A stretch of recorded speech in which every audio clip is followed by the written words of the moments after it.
Well, hey, happy Mother's Day.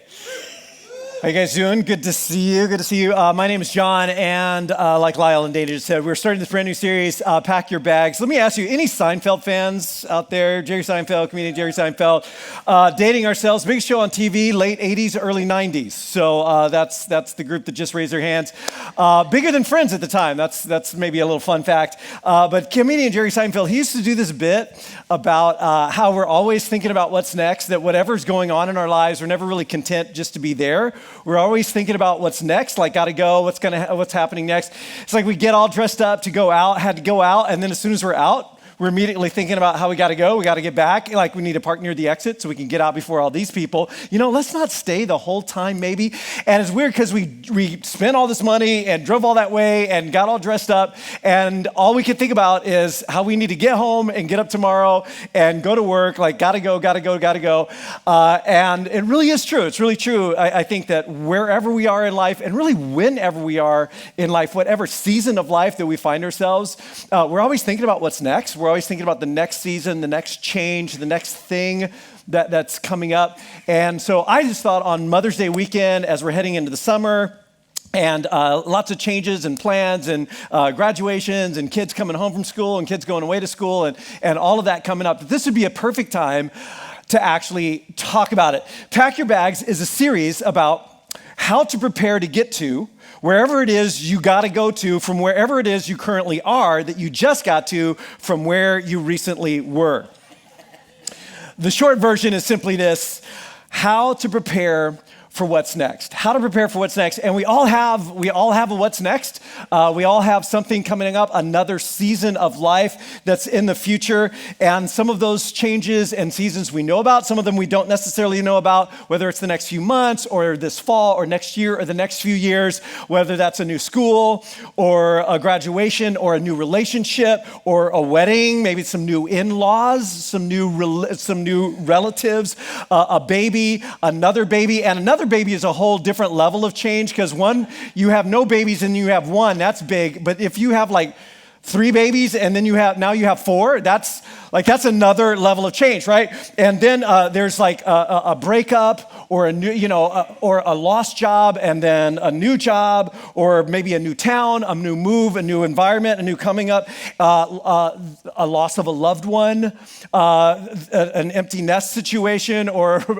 a boomerang situation, or retirement. And for some of us, retirement might be one of those next seasons, and it might not be for a while. It might be a few years out, but that's another season coming up. And again, there's always a what's next. There's always a what's next. Sometimes we know about it, but for all of us, there's a what's next or two that we actually don't really know about just yet, but there's always another season. And in fact, this is really true, that in many cases, the change that we think we can see isn't actually going to be the change that we think it's going to be.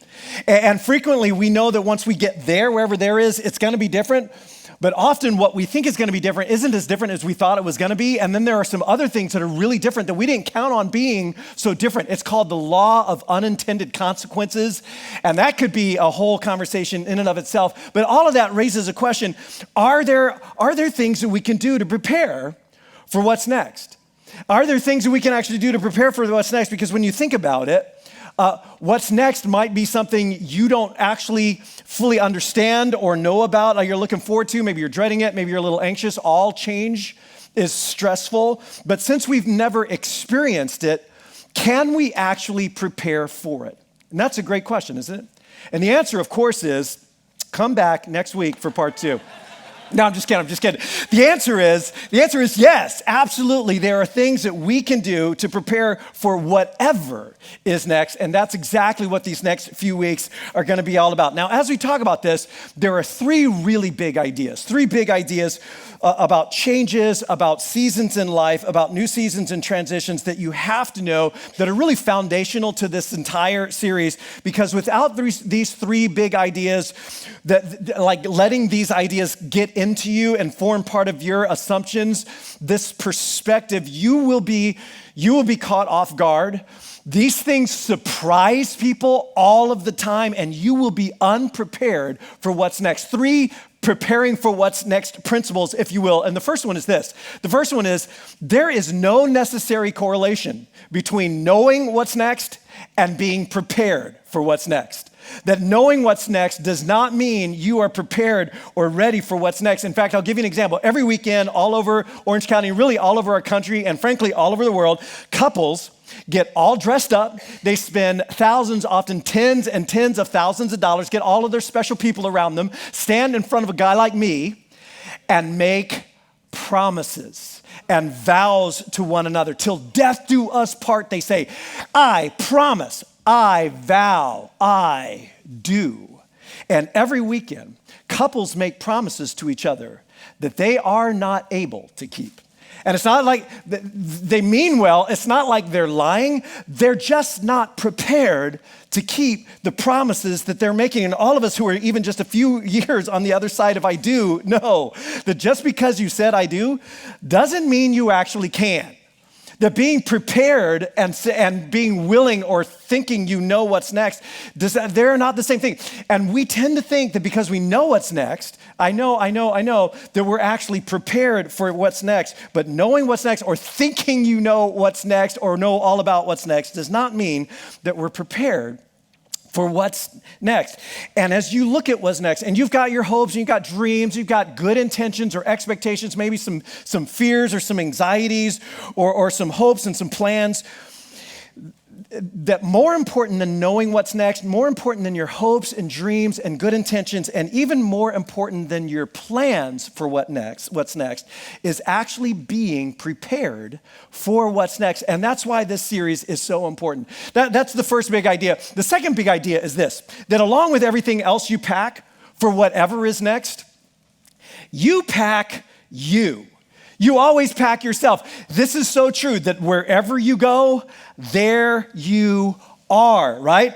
And this is so important for preparing for whatever it is that's next, because even when we know better, even when we know this, we all have a tendency to fall into what I call the when-then myth. The when-then myth says, hey, when things are different, I'll be different.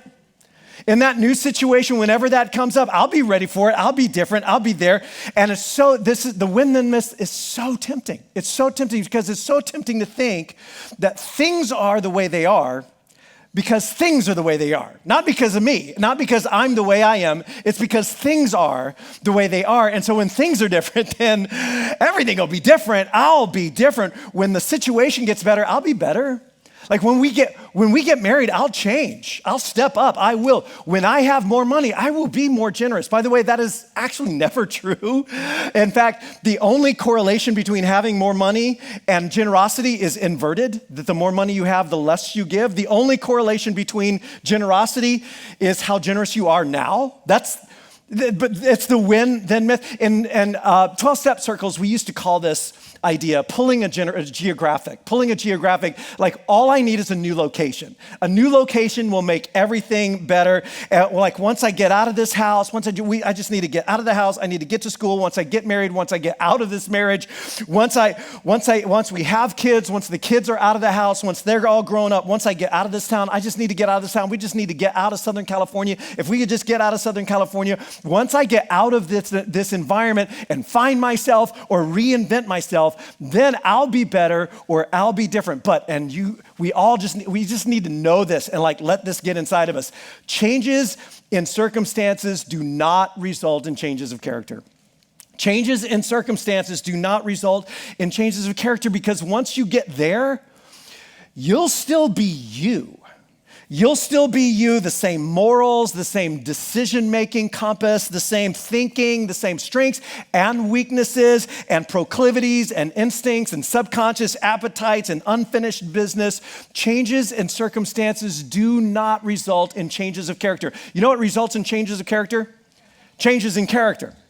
Changes in character result in changes of character, but it's a myth. The myth says, when this happens, then I'll be different, but wherever you go, there you are. And that is a huge principle. And that leads to a third principle that is so important in preparing for what's next. And the third one is this: your future is inextricably linked with your present, which then in turn is actually linked directly to your past. Your future and your present and your past are all linked, and that's why the unfinished business from your past keeps showing up in your present, and the unfinished present business in your present will show up in your future. Now, this idea here is the essence behind one of the biggest overarching themes in the Hebrew scriptures that then just comes up again and again in the documents of the early Christians known as the New Testament. It's the concept of wisdom.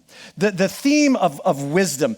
And a wise person, a person with wisdom, is a person that understands this, that understands that all of life is connected. They've put things together, properly or correctly in their mind, that their past is connected to the present, which is going to be connected to the future. They understand this idea of cause and effect, the relationship between the things that I have done and where I am now, and the things I'm doing now, and where I'll actually be and eventually be in the future. And there are a collection of wise sayings. There's this collection of wisdom that's rather famous in the Hebrew scriptures. It's known as the book of Proverbs, and many of you have heard of that before.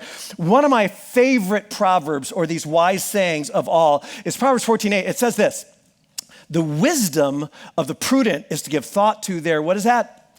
To their ways. To their ways, to give thought to their ways. In other words, the prudent person or the wise person, the super smart person understands life is connected. Life is connected. My future is inextricably connected to my past and my present. They understand this idea of trajectory. This idea of trajectory that because of my ways, what I am doing, what I'm choosing, I'm heading in that direction. So that means I'm probably going to end up in that location. But I keep telling myself I'm going to end up in that location. So I need to change my ways. I need to change my direction. And so prudent people are giving thought to their ways because they know the best predictor of their future is their ways, their paths, their patterns and behavior and choices, their tendencies. But the proverb goes on to say, but the folly of fools is just deception. In other words, the prudent person is always reflecting on their ways in order to prepare for what's next, to see ahead, but the fool doesn't do that. They actually lie to themselves. Fools lie to themselves, and they say to themselves, well, regardless of the way that this has turned out for me in the past, this next time it's going to be better because I'm going to be in a new town. Everything will be better. Or regardless of the way this has turned out for a lot of other people, that's not going to happen to me. I know, Mom, but that's not going to happen to me. That's not going to be, because I am smart, I am savvy, I will be able to outwit the outcomes. You just wait and see. And foolish people deceive themselves to think, I believe that I can behave myself in this direction in my life, and I am going to end up with that life over there. And the prudent person says, I don't think so. I think it's really all about your ways. I think it's all about your ways, not your wishes. And that's why the best way to be prepared for what's next, in order for me to be prepared for what's next, I need to learn what needs to be learned from what's now and from what's been. In order to prepare for what's next, I need to learn everything that needs to be learned from what's now and from what's been. And if I don't do that, I will unwittingly smuggle all my unfinished business and all my unlearned lessons, all of my issues and my character defects into what's next. And when I unpack my bags in my new location, it will all be in there. Often, by the way, magnified by the fact that it's a new situation. So today I want to take a look at something to get at this that's written by a really famous guy. He was famous in his own day. His name is James.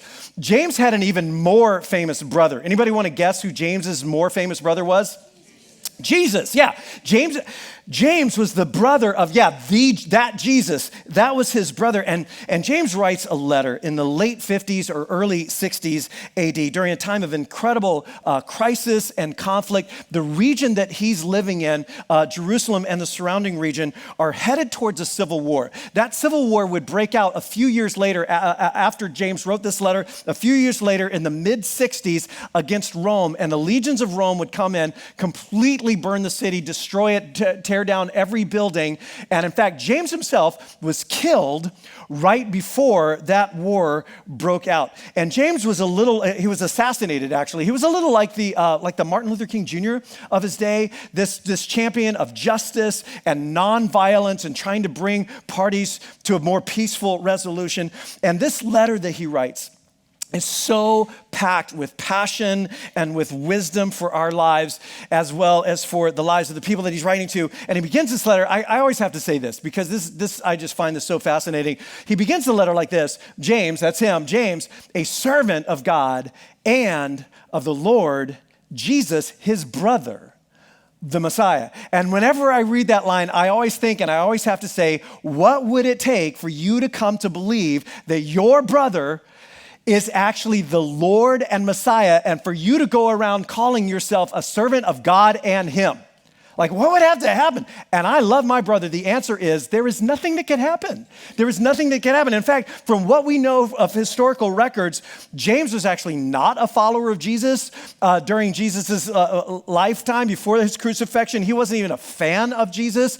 And then from historical records outside of what we call the Bible, from historical records, we know that James, the brother of Jesus, becomes an outspoken, like Jesus, passionate leader. In fact, he becomes the leader of the mothership Jesus community in Jerusalem and the surrounding region. He is like the pastor and leader of the epicenter of the movement. What happened to James? Now, historical record tells us that James saw his brother after his brother died. Now, you may not believe that's possible. You may not believe that happened to him, but I think you would admit that if that happened to you, that might change your opinion of your brother. Like it would have to be something of that magnitude. To me, it's one of the most convincing historical proofs of the resurrection of Jesus from the dead, the actual resurrection. Anyway, so that's how he starts. And then he says this. This is crazy. Consider it pure joy. Consider it pure joy, my brothers and sisters, because we're family.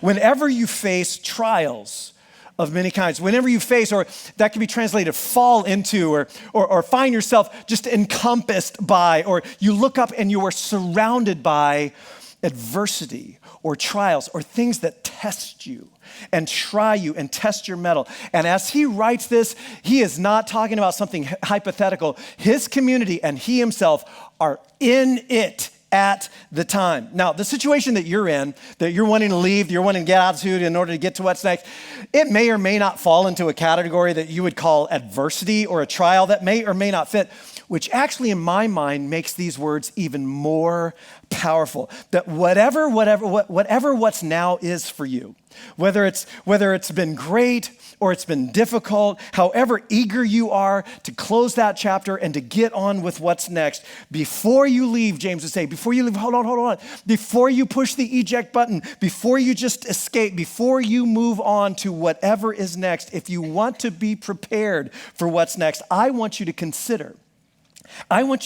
something else. I want to challenge you to consider choosing an opportunistic frame on your current season of life. I want to challenge you to consider having this opportunistic frame through which you see your current situation, even if it's a really, really difficult one that you can't wait to escape. Now, in saying choose joy, James is not suggesting that we don't feel pain or hurt or loss or grief or disappointment over difficult things. He's saying something different. He's saying feel the pain and feel the loss, but take a different stance towards it. Take a different frame in which you see it as not only something that's hard and a loss, but also as an opportunity for something that's actually invaluable. And here's why he says it. He says, because you know, and we do know. Here's what's funny. We know this. We know this is true. We know that the testing of our faith produces something. Now, James is using language here that alludes to a very common metaphor in his day. It's the metaphor of gold being refined by fire. Now, you probably know how the processes work. Where a process works, where gold ore is taken out of the ground, it's impure, it's mixed with rock and other minerals and such. And so they heat it up to 2,100 degrees Fahrenheit. That's hot. And in all of that heat, everything begins to melt away. And the dross, as it's called, or all of those impurities begin to float to the surface where they can be scraped off by the refiner so it can be purified. In other words, the heat brings out what's already inside of it. It's not introducing anything new. All of that stuff was already in there. It's just bringing it to the surface. And do you know why the refiner applies all that heat to that gold ore? So he or she can remove the impurities and produce something that's so much stronger and more beautiful and more valuable. And James says, here's why I want you to consider it joy. Here's why I want you to consider having an opportunistic frame that testing actually produces something in you. It produces perseverance. It produces perseverance. All of that pressure and all of that adversity and all of the things you're having to struggle through in your current season, all of the heat has the ability to produce something beautiful in you. Perseverance and grit and resilience, the strength of character that stands up against difficult things and adversity and trying times with courage and optimism, that doesn't cave, that doesn't give up. It produces perseverance. Jonathan Haidt is a social psychologist at NYU Stern School of Business and a best-selling author, really brilliant guy. And he says that he wrote this book called Happiness Hypothesis, and there's a chapter in there on adversity. And he says there's one line of thinking when it comes to adversity that says adversity can produce growth. He says that's well proven. No one really questions or doubts that adversity can produce growth. But then he says there's another line of thinking, and he calls it the adversity hypothesis. And he says, according to the adversity hypothesis, people must endure adversity in order to grow. That people must endure adversity to grow, and the highest levels of growth and development are actually only open to those who have faced and overcome great adversity. One line of thinking says adversity can produce growth. There's another line of thinking that says growth requires it, that character requires it, and the highest levels of growth and development are actually only open to those who have faced and overcome great adversity. And then he admits that's a little disturbing. He says in this chapter on adversity, he says, that's a little disturbing because what that means is if we create societies where everyone's safe, if we create societies that remove adversity, that no one takes great risks and endures great loss, then no one will ever become the best versions of themselves. As parents, if we create childhoods for our kids where there is no risk and no loss, if we plow the road ahead of them so that they never face anything difficult, our children will never become the best versions of themselves. He says that's a little bit disturbing, and it is. Now, here's something we all know. We all know that you can experience adversity and not experience growth. You can experience adversity and have no character growth. You can be no better at all for it. In fact, you can be worse off for it. There's a choice that's required, that you lean into and you allow your character to grow. And that's where James goes next. He says, so let that happen. Let perseverance finish its work. In the early 300s, as the Jesus movement was just sweeping the ancient Mediterranean world, east and west and north and south, there was a smaller kind of sub-movement of people who began to follow Jesus, but they began to pull away from city life and from busy life into the wilderness, into the desert, to like strip everything else away, to remove all of the distractions in their lives so they can focus on their spiritual health and their depth, right? And this was actually the beginning of something you've probably heard of called monasteries. This is how it began. And one of the very, very first people to do this was an incredibly respected man named Abba Anthony, also known as Anthony the Great, who's considered to be the father of all monks. Well, there's an old story about Abba Anthony, where someone asked him, what must one do to really please God? Which is a great question. What must one do to really please God? And the first two pieces of advice he gave were not surprising at all. He said, always be aware of God's presence. That's pretty good. Always do what God says, and that's pretty good. But the third piece of advice actually caught the asker off guard. And here's the third thing he said. Wherever you find yourself, do not easily leave. Wherever you find yourself, do not easily leave. And the idea is the community is hard, and family is hard, and authentic friendship is hard, and faithfulness or loyalty over the long haul is hard, and circumstances can be hard, and work can be hard, and life can be hard, and leaving can seem so easy. What's next can seem so much more attractive in the long run, but leaving easily has a tendency to produce people who are not growing, who are not learning, who are not developing a strength of character. And James says, do not easily leave. Do not easily leave. Let perseverance finish. Let it finish its work so that you can be, check this out, mature. Anybody want that? Complete. And how's this?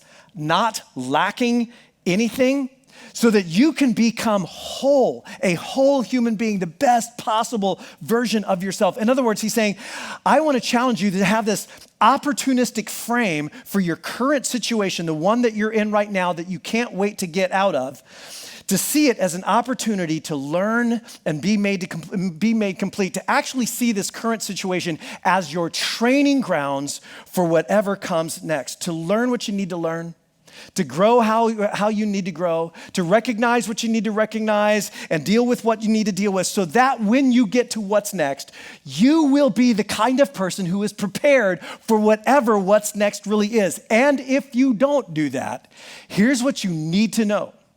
What's next will not fix you or make you whole. What's next will not fix you or make you whole. A new relationship will not fix you. Marriage will not fix you. Single people bring their single people problems into marriage thinking marriage will make them better.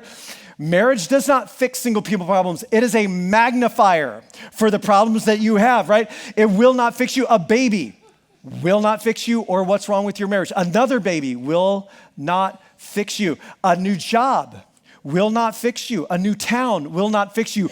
More money will actually, surprise, not fix you. In fact, having more money, generally speaking, doesn't even fix money problems. How crazy is that? And James says, do not easily leave. Do not easily leave. Let perseverance finish its work. Make sure you learn what you need to learn in this next season so that you can be whole when you get to what's next. Now, there's a fly in the ointment at this point because we often lack the perspective that we need to actually see what we need to learn. To see what we need to learn, to understand how we are actually contributing to certain patterns that seem to repeat themselves in our lives, to know what our roles in certain things are so that we can grow. We lack, in a word, we lack this thing called wisdom. We lack wisdom. And so this is where he goes next. He says, and if you lack that, and we all do, if you lack wisdom, especially in a situation where I can't wait to get out of and I just can't wait to escape, especially when something difficult in my life seems to just keep happening to me, and I don't know why this keeps happening. I don't know. I think all guys must be this way because every guy I date, every job I land, everything seems to just repeat, especially if you're in a situation like that. James says, here's what you can do.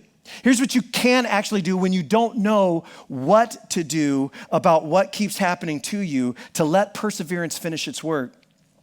Ask God.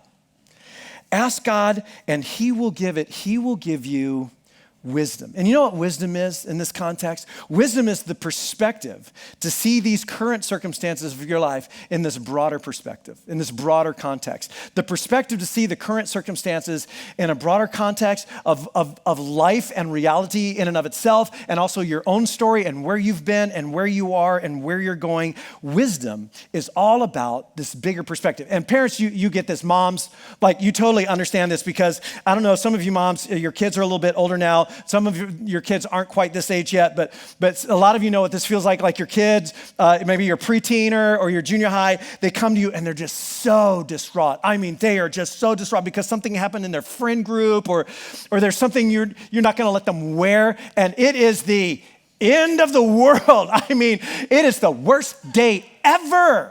And you listen to him, you try to be all empathetic and compassionate, like, oh, I know, it's so hard, and it's not fair, and I know, I'm so sorry. And then you walk away from that thinking, I wish I had preteen problems in my life. I would trade the problems I'm facing in my life for a handful of preteen problems any day. Why is that? Why is that? Well, because they have a 5 or a 10 or a 15-year-old perspective, a worldview on their lives. And to them, this is their entire world because it's all they can see. And you have this 35 or 45 or 50-year-old perspective or worldview. And then there's God. Like, how big is that perspective? What is it that he can actually see? And just imagine like right in the middle of the meltdown and the tears and the snot and you're wiping with the face and just imagine right in the middle of that, your little preteener was to say to you, Mom, can you just help me see as you see? Could you please just help me see as you see? It's not gonna happen. Forget about it. It's never gonna happen. But how about this? Imagine if you began to say, God, will you help me see as you see? There are things I can't see. There are things that keep repeating themselves. There are things I don't understand. Would you give me the wisdom to see as you see? I need a bigger perspective. I need clarity of insight. I need to see myself as you see me, the reality of me, away from all of the self-defense and the mechanisms that I put out. I need to see my circumstances with broader perspective. I need to see my contribution to what is happening in my world and what's happening in the rhythms and repeated patterns of my life. I can't see everything I need to see. God, will you help me see like you see? And I love how James ends this. Here's how he ends this. You ask God, who gives generously to all. And then I want to say these next 3 words out loud. Will you say this with me? Let's say these 3 highlighted words together all at once. 1, 2, 3. Without finding fault. I want to hear you say that again. 1, 2, 3. Without finding fault. Without finding fault. One of the things I have found over the years in life is that fault finding is generally incompatible with learning. That fault finding is generally incompatible with learning. The people who are really concerned about whose fault it was and whose fault it wasn't and where the blame goes, and especially avoiding the fault or avoiding the blame, they are generally not very good at learning what they need to learn and seeing what they need to see and owning what they need to own and growing and getting better. And conversely, people who love learning generally don't really care that much about the blame or the fault. I don't really care so much. Maybe it's your fault. It's probably not my fault. It might be both of our faults. What are we going to do? How do we learn from this? How do we make this better? And the more I'm concerned with whose fault it is and finding fault and placing blame and what was or was not my fault, the more resistant I will be to seeing what I need to see and potentially seeing the contribution that I make to things that keep happening in my life. And then James says something that might come as a total surprise to you. In fact, it might actually be the opposite of how you view God. James says, God, your heavenly Father, is not at all concerned with that. He's actually not at all concerned with finding fault in you or placing blame in you. You might be finding fault in yourself. You might be beating yourself up, or you might be avoiding fault, and it's not my fault, and it's not my fault.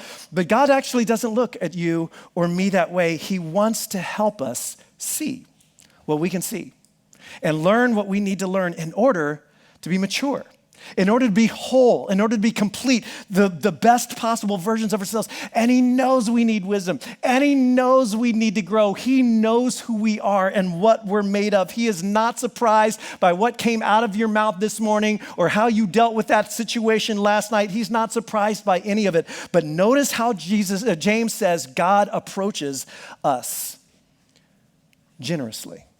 He approaches us like this open-handed, generous posture, not critical of our faults, but generous to give us the wisdom we need so we can see what we need to see. Now, one of the challenges with that, one of the challenges with being prepared for what's next, especially when I don't exactly know what's next will look like, when we can't see what we can't see and we don't know what we don't know. One of the challenges is we don't actually know how exactly to prepare for something we don't know how it will be. And that's why next week we're going to talk about how to know what you don't know. How to know, because there is a way to know what you don't know, and by the way, it is a critical aspect of decision making and navigating, of choosing the right what's next and being prepared for whatever what's next is. But we all have some what's next. We all have some. There's some we know about, there's some we don't know about, and they're going to surprise us. And James says, before you got to go, before you start packing up, before you get ready to leave, before you close this chapter and open the next chapter, do not easily leave. Do not easily leave. Let perseverance finish its work. See your current situation as an opportunity to learn what you need to learn and grow how you need to grow to be made whole. See your current situation as a training grounds for whatever comes next. In order to be prepared for what's next, I must learn what needs to be learned from what's now and what's been. And if I don't, what's next will not fix me. It will not fix what's wrong. It will not make me whole. And if I don't, I will unwittingly smuggle my unfinished business and my unlearned lessons with me. And when I unpack my bags in my new location, they will all still be there. So I want to end with a series of questions to ask yourself before you leave, metaphorically and literally. So here are the three questions. The first question is this. Here's a question to ask yourself. Hey, have I learned everything I need to learn in this season? Like, I'm fed up with this job and I can't wait to retire. I can't wait to get out. I need a new job. I need to move on. I need something new. Wait a minute. Have I learned everything that I need to learn in this season before I step into the next season, or have I been avoiding that? Have I been avoiding learning? Have I been avoiding seeing certain things that I need to see? Has this just been a repeat of my last three jobs, and my next job will be the same because I haven't learned what I need to learn? Have I learned what I need to learn? Here's the next question. Have I resolved everything I need to resolve in this season so that I do not carry it with me into the next season? Have I owned everything I needed to own? Yeah, there's some things that kind of went bad and there's some stuff that went sideways. Have I recognized my contributions? Have I resolved? Have I mended everything that needs to be mended? Have I had the conversations that I need to have? Or is there still unfinished business? And I would rather just shut the book on that chapter and open up a whole new one. But have I resolved everything I need to resolve? And here's the last question. Have I done everything I need to do or can do? Because sometimes I've reached a point where I'm not going to be able to do things that I probably needed to do, but at least have I done everything I can do so that I am leaving without regrets or resentments, either on my part or, by the way, on the part of the people I'm leaving. Like, I'm not leaving them with a stack of regrets and resentments because of things I left undone. Have I fulfilled obligations and expectations that were had when I stepped into this? Have I brought everything I really should have brought in that season? Or have I used the circumstance, have I used things and other people as an excuse for me not to really show up? If I were honest, for me not bringing my whole self, have I done what I really needed to do, contribute what I needed to contribute before I move on to what's next? And as I'm packing my bags for whatever it is that's next, see, I don't want to unpack my unlearned lessons and my unfinished business and my unresolved issues and my unfulfilled obligations.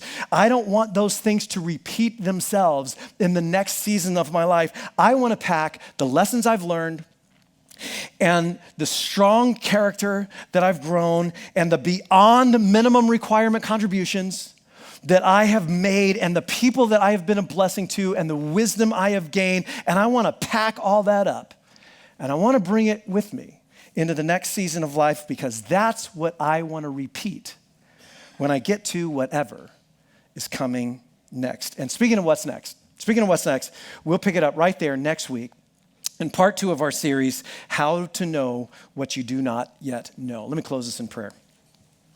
Heavenly Father, I just want to thank you for wisdom from millennia in the past that speaks so clearly and relevantly to our lives today. Turns out, I guess, not much has changed when it comes to human nature. And so I want to thank you for that. I want to thank you for speaking clearly to me and maybe to others in this room. And we just always pray that wherever we're at in our journeys and our spiritual journeys and our life journeys, that you would always, always please give us the ears to hear what we needed to hear, the eyes to see ourselves and not dodge away from things that we needed to connect with. Would you please give us the grace without finding fault, the grace to receive things you want to say to us, the power from within by your goodness, by your generosity, and your wisdom to know what to do with it. And I pray that in Jesus' name. Amen. Thank you, John, and thank you for joining us on this great Mother's Day weekend. So glad that we could be together.